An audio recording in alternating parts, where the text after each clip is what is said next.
Farming leader में। मैं रवि त्यागी, आपका होस्ट एंड दोस्त।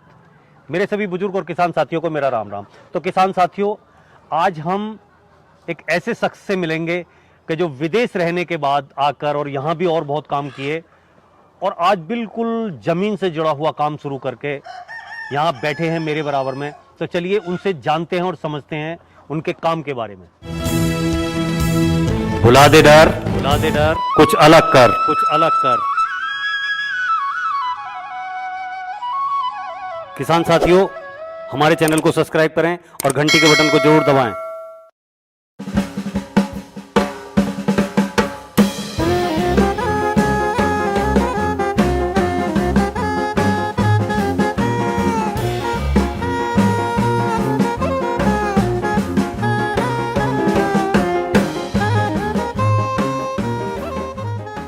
तो भाई जी, आपका बहुत बहुत स्वागत है हमारे रवि जोन फार्मिंग लीडर में। सामने से जो व्यूवर देख रहे हैं हमें और आपको, मेरे किसान भाई, उन्हें एक बार अपना और अपने फार्म का एक छोटा सा परिचय दें। मेरा नाम जैद है जी। हमारा फार्म दत्तावली रोड गोकुलपुर मेरठ में स्थित है और हम यहाँ पर ये देसी मुर्गी का फार्म चला तो आपने जो फार्म का नाम रखा हुआ वो क्या रखा हुआ है? हमारे फार्म का नाम है ZS देसी पोल्ट्री फार्म। जी। तो जैद भाई, जैसे आपने ये देसी मुर्गी पालन का काम किया जी, तो ये प्रेरणा, ये सीख आपको कहाँ से मिली और आप इस लाइन में किस तरीके से आ गए? देखिए अंकल, इस लाइन में जो मुझे आने की प्रेरणा मिली है जी। वो मोस्टली यूट्यूब के द्वारा मिली है। अच्छा। मैं यूट्यूब पर लोगों की अक्सर वीडियो देखता रहता था कि भाई हमने ये देसी मुर्गी का काम शुरू किया है, हमने ये देसी पोल्ट्री फार्म शुरू किया है, कड़कनाथ का किया है। जी। तो बस मेरे भी मन में कहीं से एकदम ये प्रेरणा मिली, मुझे भी ये उत्पत्ति हुई कि भाई मैं भी ये काम स्टार्ट करूं, मैं भी ये काम करके देखूं कि इसमें लोग बाग जो बोलते हैं वो सत्य है या लोग बाग ऐसे ही नहीं। कई बार क्या हो रहा है कि बच्चे आजकल आपके जो हम उम्र हैं, जी, कहीं ना कहीं दिमाग में सबके ये है कि भाई हम कोई नौकरी करें या हम कुछ ऐसा काम करें, तो वो ना करके आप इस काम में आ गए एकदम से। नहीं, मैं एकदम से इस काम में नहीं आया जी। मैं भी पहले तकरीबन 5 से 6 साल दुबई जॉब कर आया हूँ। अच्छा। दुबई में पहले मैंने जॉब करी, फिर उसके बाद अपना बिजनेस भी किया। उसके बाद फिर बस मैं इधर आ गया। अपना देश अपना ही होता है। जी। और यहाँ की आधी रोटी बाहर की पूरी से बहुत बढ़िया है। तो बस आज आपने ये मेरे चैनल पे इतनी बड़ी बात की कि वहाँ अपने यहाँ की आधी और वहाँ की पूरी। जी। आज क्या है कि हमारे समाज में जो बच्चे हैं, विदेश जाने की बहुत बड़ी ललक है। जी। लेकिन कहीं ना कहीं अगर कहा जाए तो उस आधी और पूरी रोटी के हिसाब से आपने समझा दिया उन लोगों को कि भाई अपना घर ही अच्छा है। अपना घर सबसे बढ़िया होता है। आदमी अपने घर में रहे, छोटा मोटा अपना काम कर ले, भगवान उसी में है उसे सफलता दे देता है। बिल्कुल। तो जैद भाई, जैसे आपने ये शुरू किया तो ये कितने एरिया में है आपका? ये तकरीबन हमारा 3 बीघे में है अंकल। अच्छा, 3 बीघे में है। और 3 बीघे में जैसे आपने ये 3 शेड बनाया है जी, और जो आपने जो बिल्डिंग तैयार की है इसके लिए, जी, उसमें कितना खर्चा आया करीब? ये बिल्डिंग में तो तकरीबन 7 से 8 लाख रुपए का खर्चा आया है हमारा जी। बाकी हमने जो है ये 200 फीट का एरिया कवर किया हुआ है। अच्छा। और बाकी का जो है इतना ही एरिया हमने ये फ्री रेंज के लिए इनके लिए खोला हुआ है, जिसमें अपने आप आती हैं, चुगती हैं। जिसको अंदर रहना है अंदर चली जाती है, जिसको बाहर रहना है वो बाहर अपना यहीं पर ही चुगती रहती है। हाँ, वो देख रहे हैं कि बोले अगर खुले में ऐसे रहना है तो वहाँ रहे। जी, बिल्कुल एकदम धूम में आना है, खुले में आना है तो यहाँ आ जाएं, उतना ही एरिया खाली है। जी। फिर रात के लिए आपने सेफ्टी पर्पज के हिसाब से वो बिल्कुल कवर्ड एरिया भी बनाया हुआ है। में तकरीबन 4 से 5 बजे के बीच हम इन्हें सिर्फ हल्का डंडी से डांटते हैं और ये सब अपने आप अंदर चली जाती हैं। जी। फिर हम ये इनकी तिरपाल वगैरह ढक देते हैं, इस एरिया को कवर कर देते हैं। अब अगर जैसे हम बात करें तो आज आपके फार्म पे कितने मुर्गी और मुर्गे हैं, मतलब कुल टोटल जो पक्षी हैं हमारे यहाँ वो कितने हैं? ये अंकल जी टोटल जो हैं हमारे पास ये 1100 पक्षी हैं। अच्छा, 1100 हैं इस टाइम। इसमें तकरीबन 900 मुर्गियां हैं और 200 मुर्गे हैं। अच्छा। अब हम जैद भाई बात करेंगे कि इनसे जो हमारे फार्म पे अंडे की जो प्रोडक्शन है वो डेली की प्रोडक्शन कितनी है? अभी तो देखिए हमारी शुरुआत है, अभी हमारी इसमें तकरीबन आधी मुर्गियां अंडे पर आई हुई हैं। अच्छा। तो हमारे यहाँ जो डेली प्रोडक्शन अभी हो रहा है 300 से 350 400 अंडा आता है जी। जो हमारा यहीं के यहीं सेल आउट हो जाता है, हमसे खपत ही पूरी नहीं हो पाती है। अच्छा, हाँ, कई बार क्या होता है, आदमी कोई भी काम करता है, कई बार कहते हैं कि भाई देसी मुर्गी का काम कर ले तो अंडे कहाँ सेल करेंगे, कैसे सेल करेंगे और आगे क्या होगा। तो अभी सबसे बड़ा इशू होता है कि कोई चीज हम तैयार करें उसे सेल करने का। जी जी। लेकिन आप कह रहे हैं कि जो अंडे हो रहे हैं वही है। रोज अब के बात रोज आती हमारे है चले कि सेल तो हो रहे हैं, जी क्या एक अच्छे रेट पर भी हो रहे हैं? जी, बिल्कुल अच्छे रेट पर सेल हो रहा है। हम यहाँ पर अंडा जो है 20 रुपए का सेल कर रहे हैं। अच्छा, और जैसे कोई हमसे ट्रे लेता है तो हम 500 रुपए की ट्रे देते हैं उसे।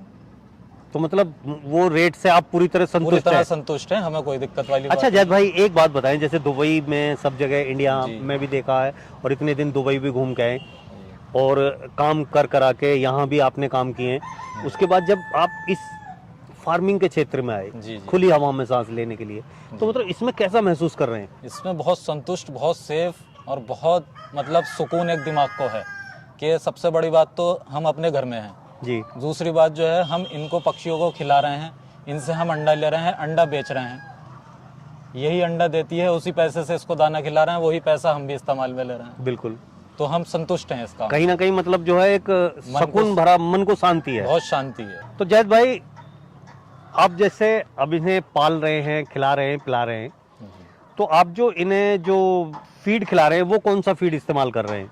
फीड हम इसमें अंकल अभी जो यूज कर रहे हैं, लेयर का फीड आता है। अच्छा। लेयर पोल्ट्री फीड, तो हम इन्हें वो लेयर पोल्ट्री फीड देते हैं। अब अगर हम नस्ल की बात करें, देसी में भी बहुत सारी, जी जी जी, कॉयलर बोलता है कोई, कोई डबल FG, कोई बहुत सारी नस्लें, ट्रिपल वनराज है, FG, RIR है। हाँ हाँ, बहुत तो कुछ ये है मैंने इस पे 6 महीने सर्च करी अंकल, जी कि मुझे एग पर्पस से भी और मीट पर्पस से भी दोनों पालनी थी। जी। तो मैंने इस पे सर्च करी तो मुझे ये पता चली कि भाई ये सोनाली नस्ल जो है ये दूसरे नंबर पे आती है अंडा देने में। RIR आती है, फिर सोनाली आती है। तो मैंने ये चयन करा, मुझे सोनाली नस्ल चाहिए। तो ये सभी जो है सोनाली ये नस्ल सब के, सोनाली नस्ल है। ये कम दाना खाती है और ज्यादा अंडा देती है। ये तकरीबन पूरे दिन का जो दाना होता है इसका 100 से 125 ग्राम दाना खाती है ये। जी 100 ग्राम से 120 ग्राम दाना हाँ। खाती और फिर है। आपने तो कुछ ऐसे भी मॉडल बनाया हुआ है जी, कि भाई यहाँ पे खुले में भी ये अपने कीड़े वगैरह भी चुग सके, बिल्कुल फ्री आराम से, और और जो है वैसे भी घूम फिर सके, तो उससे भी कहीं ना कहीं दाने फर्क की बचत पड़ता है जी। और हम इन्हें जो है हरा चारा भी डालते हैं, बरसीम वगैरह भी हम इन्हें खिलाते अच्छा, हैं। बरसिंग वगैरह भी ये खा लेती हैं? जी जी जी, ये सब खाती है। तो बरसीम कहीं ना वगैरह कहीं भी। वो जो है फीड की कॉस्ट कम कर देता है। फीड कॉस्ट कम हो जाती है। और इसका एग प्रोडक्शन भी, दूसरी डबल FG क्रॉयलर जो लोग पालते हैं हमारे यहाँ पर, उसका चलन ज्यादा है डबल FG क्रॉयलर का। लोगों को इस नस्ल के बारे में मालूम भी नहीं है। जी। तो ये नस्ल मैंने बाहर से, पटना से, बिहार से मंगवाई है। अच्छा जी। और ये साल में 260 से 280 अंडा देती है। डबल FG जो है साल में 200-220 अंडा देती है। अच्छा। ये 260 से 280 अंडा देती है।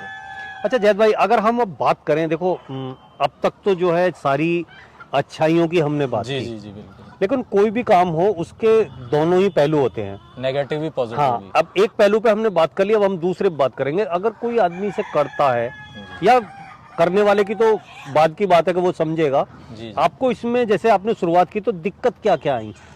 शुरुआत में देखिए, कोई भी आप नया काम करते हैं तो दिक्कत आती है। अब आदमी उस दिक्कत को पकड़ के बैठ जाए कि जी नहीं, तो वो फेल हो जाता है। बिल्कुल दिक्कत का सामना करके आगे बढ़ना, उसी में कामयाबी है, मेरा तो ये मानना है। बिल्कुल बिल्कुल। दिक्कत तो देखिए इसमें बस यही है कि भाई आदमी ये सोचता है कि भाई मैं बेचूंगा कहाँ। अभी जैसे सर्दी का टाइम है तो हम फार्म से अपने बेच देते हैं। बहुत सी बार ऐसा होता है, लोग बाग आते हैं, जी हमारे पास है ही नहीं अंडा। और दिक्कत की बात ये भी है कि भाई जैसे सर्दी का मौसम है तो हमारी मुर्गियाँ ठंड से बीमार भी हो जाती हैं, तो उन्हें दवाई दारू भी दी जाती है। हाँ, तो वो प्रॉपर जानकारी होना, वो प्रॉपर जानकारी होनी चाहिए जी। प्रॉपर जानकारी ले आदमी घर में पहले थोड़ी सी मुर्गियाँ पाल ले, 100 पाल ले, 50 पाल ले, 200 पाल ले, उससे थोड़ा सा उसको एक्सपीरियंस हो जाता है भी क्या बीमारी है, क्या इसका बिल्कुल। हाँ, एक स्ट्रक्चर पे बड़ा इन्वेस्टमेंट ना करके बाद बड़ा काम करे आदमी। तो जैद भाई, अब जैसे कि आपने कहा कि थोड़ी मुर्गी पाल लें, जी अगर कोई किसान भाई या कोई बेरोजगार भाई जी जी ये आपकी जो देसी मुर्गी पालन है जी या सोनाली ब्रीड आपने बताई, जी, अगर ये काम करना चाहे, जैसे कि यहाँ पे नहीं है, आप ही लेके आए, जी, इसके बारे में कोई जानकारी लेना चाहे, कोई हेल्प लेना चाहे, तो आप करेंगे? बिल्कुल बिल्कुल। मैं हर तरह से जितनी मुझे नॉलेज है उतनी नॉलेज बिल्कुल हर किसान भाई को अपने पास से पहुंचाना चाहता हूँ जी। और मैं ये चाहता हूँ कि इस काम को बढ़ावा मिले, लोगों को पता चले कि ये नस्ल आप मीट पर्पस के लिए भी यूज कर सकते हैं और एग पर्पस के लिए जी। इसमें आपको दोनों ही फायदे हैं। ये कम दाना खा के ज्यादा अंडा देती है। अच्छा, तो जैसे आप अब तो यह है कि सर्दी में पूरा अंडा आपका सेल हो रहा है, बाकी क्या आप इनके अंडों से बच्चे भी निकाल रहे हैं? जी, बच्चे भी निकाल रहे हैं हम, और किसान भाइयों ने हमसे लिए भी हैं बच्चे, लोग बाग हमसे चूजे भी लेकर गए हैं इसके। अच्छा। और हम जैसे जैसे ऑर्डर आता है तो हम उसके हिसाब से भी अंडा लगवा देते हैं, अपना भी अंडा लगवा रहे हैं हम। अच्छा, जैसे कोई भाई हमसे चूजा लेना चाहे तो हम उसे चूजा भी उपलब्ध करा देंगे। तो जैद भाई, और जो हमारे किसान भाई देख रहे हैं, उनसे आप ये सोनाली मुर्गी के बारे में और ये एग या मीट पर्पज जो मॉडल है उसके बारे में और क्या कहना चाहेंगे? बस मैं यही कहना चाहूँगा कि देखो, जो भी भाई नया काम शुरू करना चाहता है, पहले वो काम के बारे में अच्छी तरह से जाने समझे, थोड़ा बहुत एक्सपीरियंस ले, उसके बाद नस्ल का चयन करे कि भाई मेरे लिए कौन सी नस्ल सही है, मेरे एरिया में मीट पर्पस के लिए काम होता है या एग पर्पस के लिए काम होता है या चूजे के लिए काम होता है जी। फिर उसके बाद इसमें आगे कदम बढ़ाए। तो जैद भाई, आपने अपना फार्म विजिट कराया और ये सारी जानकारी दी मेरे किसान भाइयों के लिए, उनकी तरफ से और रविजॉन फार्मिंग लीडर की तरफ से आपका बहुत बहुत धन्यवाद। आपका भी बहुत बहुत धन्यवाद हमारे फार्म पर आने के लिए। साथियों, आपने जैद भाई से देसी मुर्गी और सोनाली ब्रीड के बारे में इतनी अच्छी जानकारी ली। अगर उनकी दी हुई जानकारी और मेरी की हुई कोशिश आपको अच्छी लगी हो तो वीडियो को लाइक करें, शेयर करें, चैनल को सब्सक्राइब करें और घंटी के बटन को जरूर दबाएं। ये वीडियो देखने के लिए आप सभी